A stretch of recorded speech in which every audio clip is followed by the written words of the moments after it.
Welcome to Reflect with Ed Fassio. Get ready to experience one of the world's first 100% digitally generated podcasts, where we take a step back, dive deep, and strive to learn new things. Join us as we unpack thought-provoking ideas, personal reflections, and inspiring stories to help you stay in the know. Reflect is brought to you by the minds at ByteBrain and powered by emerging technologies from Google, HeyGen, OpenAI, and 11 Labs. Thanks for tuning in. Now, relax and prepare to reflect. Welcome to Reflect, one of the world's first 100% AI-generated podcasts. If you're navigating the professional world in 2025, you've definitely felt it. AI isn't just politely knocking anymore. Oh, no. It's already in the house. It's not just, automating a few tasks here and there. It's fundamentally changing what success even looks like. Absolutely. What it means to be valuable. Exactly. So today we're doing a crucial deep dive into this radical rethinking of success in the age of AI. We're leaning heavily on Ed Fassio's work, The Great Unlearning, Success in the Age of AI. It's quite something. It really is. Yeah. And our mission for you today is essentially to unpack why almost everything you thought you knew about success is now, well, Fassio puts it bluntly, Obsolete. obsolete. Well, Yeah. But maybe, just maybe, this whole shakeup is actually, as he says, the best news you've heard all week. We want to explore what this great unlearning really means, what you need to let go of, what you need to embrace, and crucially, what it means for you. And to give you the full picture, we're not just sticking to Fassio's book, provocative as it is. We've pulled in academic studies, some journalism, even some, surprising experiments. right, to give you that holistic view so you can sort of synthesize it for yourself. Okay, so let's start with this obsolete script. Right. Remember the old way, what Fassio calls the gospel of hard work. Oh, yeah. Get a good degree, land a stable job, climb that ladder, you know the drill, work hard, keep your head down, retire comfortably. It was all about earning safety, stability, success. Seemed pretty clear-cut. Almost like a formula, wasn't it? Yeah. Well, Fassio just takes that whole script and, dismantles it. He says straight up, safety isn't what it used to be, and success, it just got a new operating system. The really stark bit is when he says, the very rules that built your resume might be the same ones burning it down. Burning it down. That's intense. It is. And that ladder we were all climbing, he says, it's missing rungs now. We were taught to endure, right? To push through. Totally. Stick with it. Perseverance. Exactly. Not necessarily to pivot fast when everything changes under your feet. So that endurance idea, if you built your whole career on enduring, on sticking it out, and now the rules change, what then? Endurance alone isn't enough. That's the crux of it. Fassio has this line, endurance without evolution is just self-inflicted irrelevance. Oof. Self-inflicted irrelevance. Yeah. Think about it.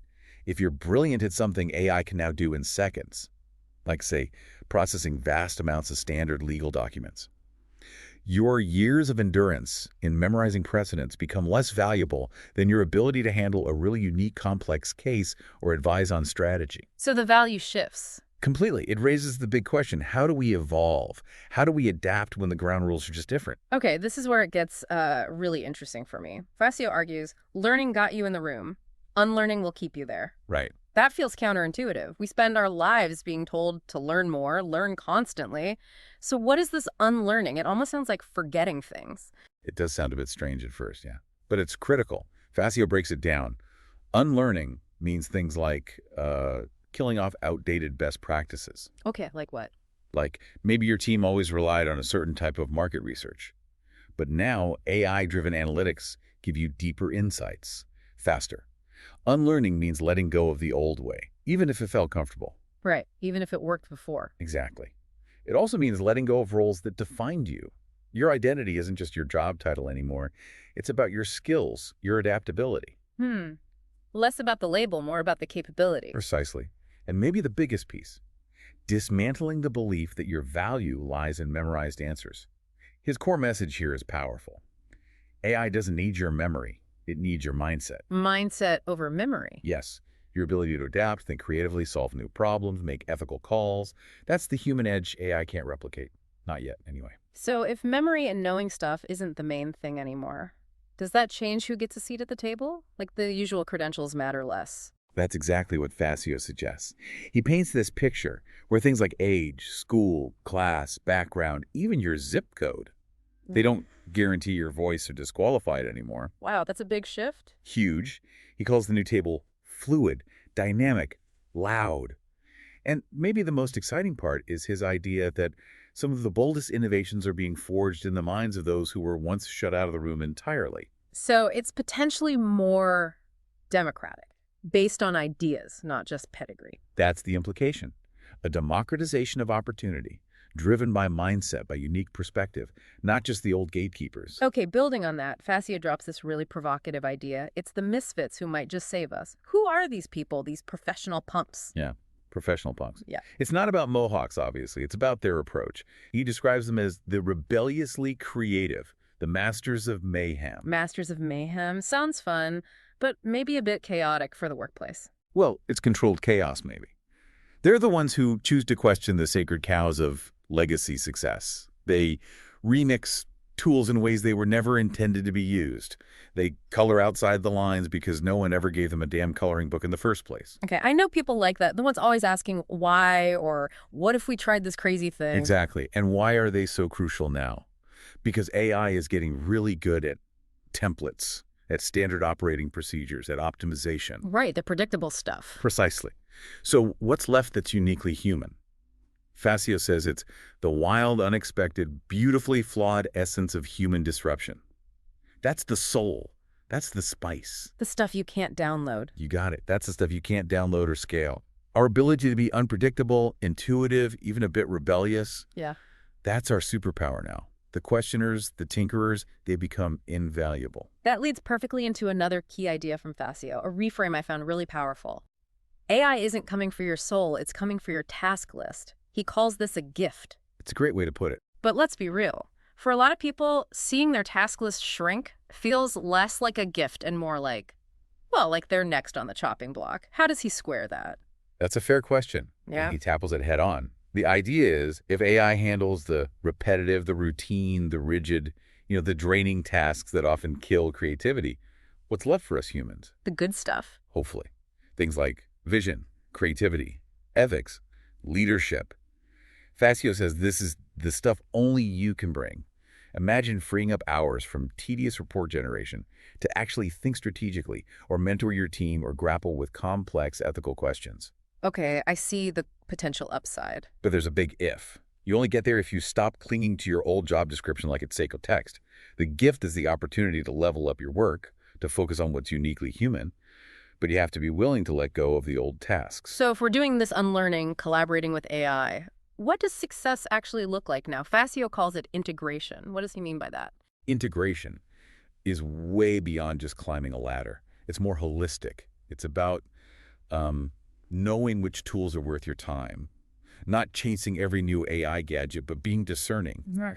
It's about leading humans who work with machines, managing hybrid teams effectively. It's about prioritizing well-being over performative productivity, realizing burnout isn't a badge of honor, especially when AI can do the grunt work. That feels important. Very. It's also about choosing trust over control, empowering people, and maybe most importantly, being humble enough to start over again and again, embracing that continuous adaptation. So success isn't climbing anymore. Fassio says it's about synthesizing your values, your skills, your tools, your team, weaving it all together in an adaptable human way. Synthesizing. I like that. Now, this integration sounds great, right? But it's not without its challenges. Our other sources really highlight some potential pitfalls we need to watch out for. Okay, yeah. What are the big concerns? Well, one major theme is over-reliance. Some studies, like from Ahmad and colleagues and Zai's team, they really dig into this. They worry about loss of human decision-making. Like we just let the AI decide everything. Sort of. Or that relying too much on AI, say for writing or analysis, could lead to, well, laziness or even affect our own critical cognitive capabilities. Like our ability to think critically or reason things out might weaken if we always outsource it. Like a muscle we stop using. Exactly. It's a balance. Are we using AI as a tool to enhance our thinking or as a crutch that replaces it. That's a crucial distinction. What about ethics? That seems to pop up constantly with AI. Oh, absolutely. The ethical minefield is huge. You've got things like AI hallucinations where the AI just confidently makes stuff up. Yeah, seen that. Then there's algorithmic bias. Remember that story about the Amazon recruiting tool? It basically taught itself to be biased against women because it learned from historical hiring data. Right, because the past data was biased. Precisely. AI reflects the data it's trained on, biases and all. We also worry about plagiarism, privacy concerns, where does all that data go, and transparency issues, like how did the AI even reach that conclusion? And some researchers, like Capraro and their team, give a really stark warning that AI could actually exacerbate socioeconomic inequalities if we're not careful. Widening the gap instead of closing it. That's the risk. Across information access, jobs, education, even healthcare. It's a serious systemic concern. Okay, so there are definite risks, but it's not all doom and gloom, right? What about the positive side, the augmenting part? Definitely not all doom and gloom. It's crucial to see the other side. Plenty of research shows AI's augmenting power. For instance, Anantra Chai and Bohl showed how AI can boost human creativity, not just replace it, like sparking new ideas in design. Okay. And another study by Ashkenaz found that seeing AI-generated ideas could actually increase the diversity of human ideas in group brainstorming, make us think more broadly. Interesting. So it pushes us. Potentially, yes. And in areas like healthcare, Ayers and colleagues found AI could help explain complex medical stuff to patients in simpler terms. And Pearson's work even suggests AI might help identify and reduce health disparities by spotting patterns doctors might miss. So it has real potential for good, too. Absolutely. Which brings us back to the need for strong ethical guidelines, like those mapped out by Jobin and others. It all circles back to using this incredibly powerful tool responsibly. Knowing how and when to use it is key. So wrapping this all up, what's the big takeaway for someone listening right now trying to figure out their place in all this? Fassio says, this isn't the end of your career. It's the start of your consciousness. That's such a great line. It really is. The great unlearning isn't about being the smartest anymore. It's about being the most willing to evolve, embracing that constant change, seeing adaptation as the key skill. Our consciousness, our humanness, that's the real currency now. And that leaves us with a final thought, maybe a challenge for you listening. Fassio suggests the world doesn't need more experts clinging to old knowledge. What it needs is more humans willing to unlearn what they were taught and write what comes next. Right, what comes next. Yeah. So the question for you is, what old rules, what assumptions are you ready to unlearn? How will you choose to integrate, to adapt, to write your next chapter in this changing world? Thanks for listening to the Reflect Podcast, where we're telling the future. Are you in it? Visit reflectpodcast.com and share your story. In the cyber ocean of online voices and recycled content, something different has arrived. Reflect isn't just another podcast, it's the future of storytelling, powered entirely by AI. From curating data to assembling thought-provoking ideas, we've redefined how journeys are told. Reflect is a podcast that thinks, learns, and evolves with each episode. Every tale, every insight, crafted by the most advanced AI technologies. A podcast that disrupts the industry, breaking free from traditional formats, taking you on an entirely new experience. So tune in now and reflect. We're telling the future.